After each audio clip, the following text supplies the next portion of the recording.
One of Judo's best-known throws is the Uchimata. To execute it, a judoka grabs an opponent and pulls, off-balancing him and giving him a forward momentum. Then, he twists his hips and inserts his thigh beneath his opponent's center of gravity. His hip now becomes a fulcrum and his leg a lever, just like a crowbar.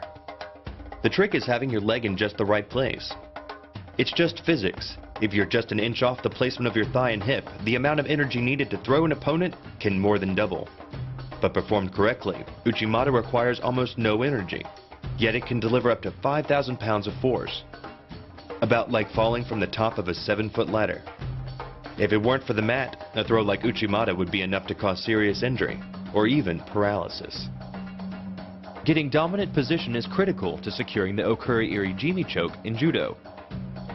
Once you're positioned behind your opponent, you roll forward using your momentum, multiplied by the leverage of your leg, to bring him to his back. Then, wrap your legs around his body, forcing his arm upwards while your hand pulls his gi across his neck. The collar of the gi reduces the flow of blood to the brain to a trickle, and ends the match. Hold this move for about 10 seconds and a fighter will black out. Hold it just a little bit longer and he's dead. Another effective move in Judo is the sacrifice throw. Falling backwards as your opponent charges pulls your opponent off balance. Then, you drive one leg into his midsection to guide his momentum, lifting his center of gravity up and over and hurling him to the mat.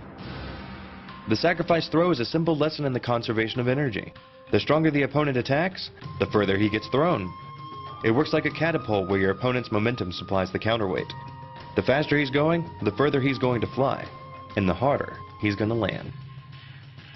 There are lots of ways to get your opponent into position for the Jujigatame armbar, but the most dynamic is to grab both his wrists and fall backwards. Then, use your weight and the force of gravity to pull your opponent to you, catching him with your legs and slamming into the mat, while keeping his elbow isolated at your hips and his wrist at your chest. By bending the elbow across the fulcrum of your hips, you're subjecting the weak joint to the leverage of two strong forces, the pull of your thighs on his shoulder and your hands on his wrist. As little as 1,000 pounds of force can be enough to destroy the elbow. The leverage of the armbar can supply much more than that.